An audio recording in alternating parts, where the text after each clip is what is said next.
नमस्कार दोस्तों, स्वागत है आप सभी साथियों का एक स्मार्ट स्टडी पर। साथियों, यूपी पुलिस कांस्टेबल 2024 के लिए आज बहुत ही महत्वपूर्ण क्वेश्चंस देखेंगे जीके जीएस के। ये क्लास बहुत ही महत्वपूर्ण है, कई बार यूपी पुलिस में पूछा जा चुका है और इस बार भी आपसे पूछे जाने की पूरी उम्मीद है। तो चलिए फिर बिना देरी किए क्लास को शुरू करते हैं, देखते हैं क्वेश्चंस। सभी से रिक्वेस्ट है क्लास को लाइक शेयर जरूर कर दीजिएगा। तो भाई देखते हैं क्वेश्चन। पहला क्वेश्चन है, उच्च न्यायालय का न्यायाधीश किसके समक्ष अपने पद और गोपनीयता की शपथ लेता है? काफी महत्वपूर्ण प्रश्न है, ध्यान से देखिएगा। करेक्ट आंसर क्या होगा साथियों? उच्च न्यायालय के जो न्यायाधीश होते हैं वो किसके समक्ष अपने पद और गोपनीयता की शपथ लेते हैं? तो देखिए करेक्ट आंसर हो जाएगा ऑप्शन नंबर सी, राज्यपाल के समक्ष। आगे देखिए नेक्स्ट है, भारतीय संविधान के निम्नलिखित अनुच्छेदों में से कौन सा अनुच्छेद राज्य सरकारों को ग्राम पंचायतों को संगठित करने का निर्देश देता है? तो याद रखिएगा राइट आंसर होगा अनुच्छेद 40, ऑप्शन नंबर बी। देखिए सुपर फास्ट बिल्कुल क्लास करवाएंगे आपको और आप चेक करिए कि आप इन क्वेश्चनों में से कितने क्वेश्चन जानते हैं, आपकी तैयारी कहाँ तक पहुँची है और आप कितने क्वेश्चन सही कर पा रहे हैं, ये आपको बताना है कमेंट बॉक्स में। निम्नलिखित में से कौन उत्तर प्रदेश की प्रथम महिला मुख्यमंत्री बनी? यानी यूपी की प्रथम महिला मुख्यमंत्री कौन थी? तो देखिएगा उत्तर प्रदेश की प्रथम महिला मुख्यमंत्री कौन थी? तो सुचिता कृपलानी, ऑप्शन नंबर बी। और उत्तर प्रदेश की प्रथम राज्यपाल कौन थी? तो सरोजिनी नायडू। और उत्तर प्रदेश की प्रथम महिला राज्यपाल पूछे तो भी सरोजिनी नायडू, याद रखना।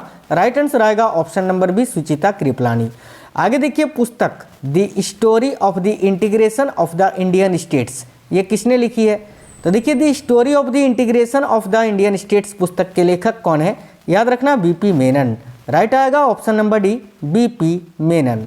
अगला है, कपास का उत्पादन सर्वप्रथम सिंधु क्षेत्र में हुआ जिसे ग्रीक या यूनान के लोग किस नाम से पुकारते थे?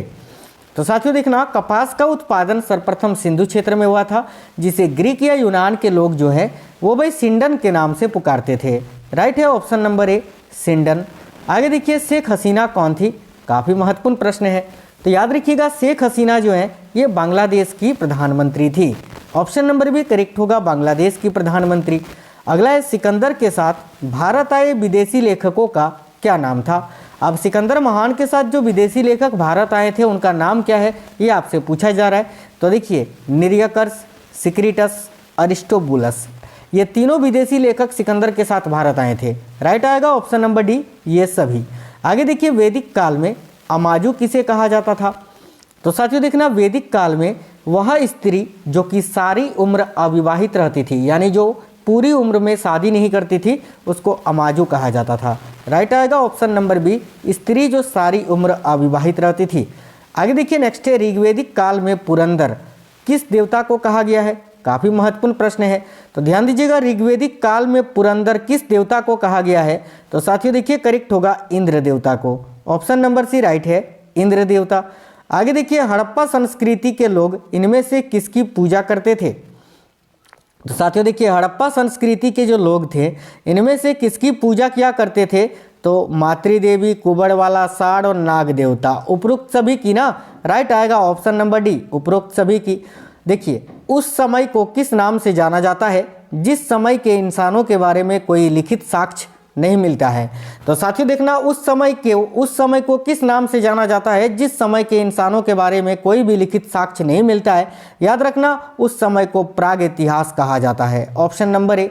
शक्ति का मात्रक क्या होता है? काफी महत्वपूर्ण प्रश्न है। तो देखिएगा, शक्ति का मात्रक होता है वाट, याद रखिएगा वाट होता है। नेक्स्ट क्वेश्चन देखिए, अफगानिस्तान की संसद को क्या कहकर पुकारा जाता है? काफी महत्वपूर्ण प्रश्न है, याद रखिएगा। अफगानिस्तान की संसद को सोरा कहकर पुकारा जाता है साथियों, सोरा। ऑप्शन नंबर बी, सोरा। अगला क्वेश्चन है, बीएसएफ का पूर्ण रूप क्या होता है? तो भाई देखना, बीएसएफ का फुल फॉर्म आपसे पूछा जा रहा है जो कि होता है बॉर्डर सिक्योरिटी फोर्स। करेक्ट आएगा option number D, border security force. अगला क्वेश्चन है, जब महावीर स्वामी ने गृह त्याग किया उस समय उनकी आयु कितनी थी? महावीर स्वामी जो कि जैन धर्म के 24वें व अंतिम तीर्थकर थे और जिस समय महावीर स्वामी ने गृह त्याग किया था उस समय इनकी आयु 30 वर्ष थी। राइट आएगा ऑप्शन नंबर सी, याद रखिएगा 30 वर्ष। ठीक है, चलिए नेक्स्ट क्वेश्चन देखिएगा, इनमें से कौन सी नदी बिहार में है? अब इनमें से वो कौन सी नदी है जो कि बिहार में स्थित है? तो राइट आएगा ऑप्शन नंबर सी, सोन नदी। आगे देखिए, भारत की पहली अंतर्राष्ट्रीय वायु सेवा कराची से मद्रास के बीच कब शुरू की गई थी?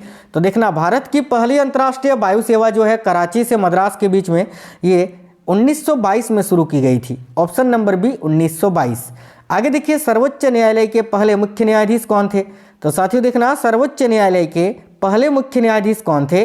तो Hiralal J Kania. Option number A correct है। आगे देखिए, नेक्स्ट है, डॉन नामक समाचार पत्र निम्नलिखित में से कहाँ प्रकाशित होता है? तो भाई देखिएगा, डॉन नामक समाचार पत्र जो है ये कराची में प्रकाशित होता है, कराची में। राइट आएगा ऑप्शन नंबर बी कराची। आगे नेक्स्ट क्वेश्चन है, किस देश ने सबसे पहले कागजी मुद्रा को जारी किया था? काफी अच्छा क्वेश्चन है। तो भाई वह कौन सा देश है जिसने सबसे पहले कागजी मुद्रा को जारी किया था? तो चीन ने। राइट आएगा ऑप्शन नंबर डी चीन। देखिए, आग का कौन सा भाग काला होता है? काफी महत्वपूर्ण प्रश्न है। तो देखिएगा, आग का जो आंतरिक भाग होता है ना साथियों, आंतरिक भाग काला होता है, याद रखना। आगे देखिए, राजीव गांधी खेल रत्न पुरस्कार सबसे पहले किसको मिला था? ध्यान से देखिए, राजीव गांधी खेल रत्न पुरस्कार, जिसका नाम बदलकर मेजर ध्यानचंद पुरस्कार कर दिया गया है, ये सबसे पहले किसको मिला था? तो विश्वनाथन आनंद जी को। राइट आएगा ऑप्शन नंबर बी। पीसो किस देश की मुद्रा है? तो साथियों, पीसो ये किस देश की करेंसी है?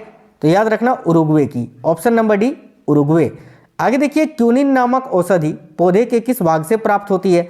तो देखिएगा, क्यूनिन नामक औषधि जो है ये पौधे के छाल से प्राप्त की जाती है, जो कि मलेरिया के उपचार में काम आता है। आगे देखो, दक्षिण का कश्मीर के नाम से कौन सा राज्य जाना जाता है? यानी इनमें से कौन सा राज्य है जिसको दक्षिण का कश्मीर कहा जाता है? तो साथियों, दक्षिण का कश्मीर ये केरल राज्य को कहा जाता है। Option number B Kerala. Next है, रंगून किस देश की राजधानी है? काफी महत्वपूर्ण प्रश्न है। तो याद रखिएगा, रंगून जो है ना ये म्यांमार की राजधानी है साथियों। देखिएगा, म्यांमार करेक्ट आएगा यहाँ आपका ऑप्शन नंबर सी म्यांमार। आगे देखिए, भारत के संविधान संशोधन के अनुरूप उड़िया भाषा को ओडिया में कब परिवर्तित किया गया? तो देखना, भारत के संविधान संशोधन के अनुरूप उड़िया भाषा को ओडिया में कब परिवर्तित किया गया था? तो वर्ष 2011 में। राइट आएगा ऑप्शन नंबर डी। पुणे को निम्न में से किस नाम से जाना जाता है? काफी महत्वपूर्ण प्रश्न है। तो याद रखिएगा, पुणे को दक्षिण की रानी के नाम से जाना जाता है साथियों। ऑप्शन नंबर बी दक्षिण की रानी। भारत निम्न में से किस वर्ष T20 विश्व कप जीता था? तो भारत ने किस वर्ष T20 वर्ल्ड कप जीता था? करेक्ट आएगा ऑप्शन नंबर ए 2007 में। आगे देखिए, संविधान निर्माण की प्रक्रिया में कितना समय लगा रिक्त स्थान की पूर्ति करें? यानी संविधान निर्माण की प्रक्रिया में कुल कितना समय लगा था ये आपको बताना है। तो 2 वर्ष लगा था और 11 महीने तथा 18 दिन। तो यहाँ आपका राइट आंसर होगा रिक्त स्थान पर 11 महीने आएगा। ऑप्शन नंबर सी 11 महीने। आगे देखिए, सोडा एस का रासायनिक नाम क्या होता है? तो साथियों देखिएगा, सोडा एस का रासायनिक नाम होता है सोडियम कार्बोनेट। राइट आएगा option number B sodium carbonate. Land holder society जो कि कलकत्ता में है, इसके संस्थापक कौन थे?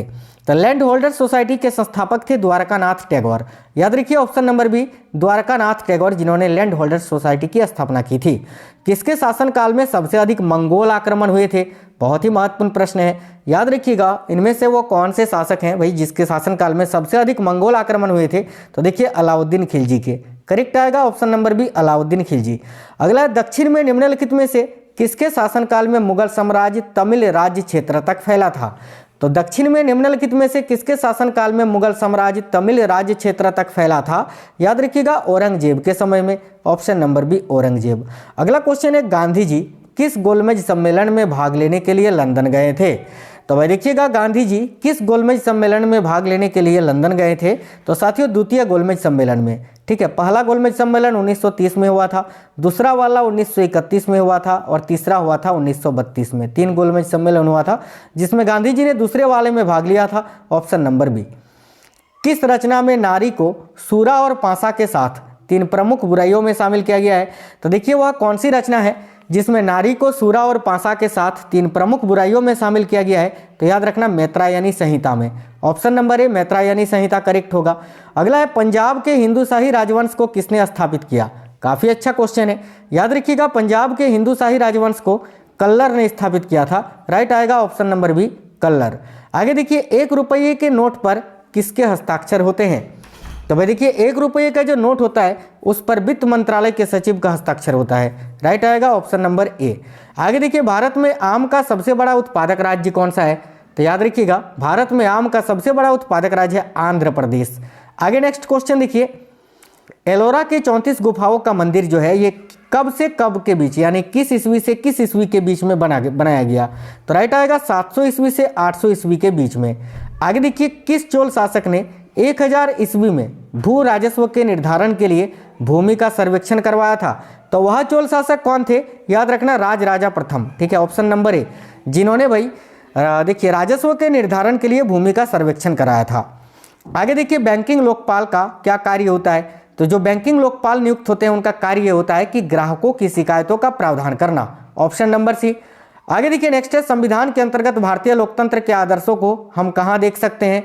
तो साथियों देखिए, भारतीय संविधान के अंतर्गत भारतीय लोकतंत्र के आदर्शों को प्रस्तावना में देखा जा सकता है। तो ऑप्शन नंबर बी, संविधान की प्रस्तावना में। दिल्ली के प्रथम सुल्तान कौन थे जिन्होंने दक्षिण भारत को पराजित करने का प्रयास किया था? तो देखिए यहाँ आपका करेक्ट आएगा Alauddin Khilji. Option number C. निम्नलिखित में से कौन भारत में शेयर बाजार के कार्य को नियंत्रित करता है? तो भाई निम्नलिखित में से कौन भारत में शेयर बाजार के कार्य को नियंत्रित करता है? तो सेबी, सिक्योरिटी एक्सचेंज, देखिए security exchange board of India, SEBI की स्थापना 1988 में हुई थी। ये भी आपको याद रखना है साथियों, और इसको मान्यता 1992 में मिला था।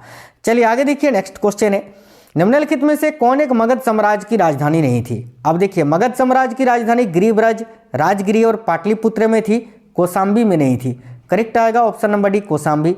अगला क्वेश्चन है, वह लेख जो एक विशिष्ट अंतर्निहित अस्थि से अपना मूल्य प्राप्त करता है उसे क्या कहते हैं? तो भाई वह लेख जो एक विशिष्ट अंतर्निहित अस्थि से अपना मूल्य प्राप्त करता है उसको बॉन्ड बोलते हैं। Option number B, bond.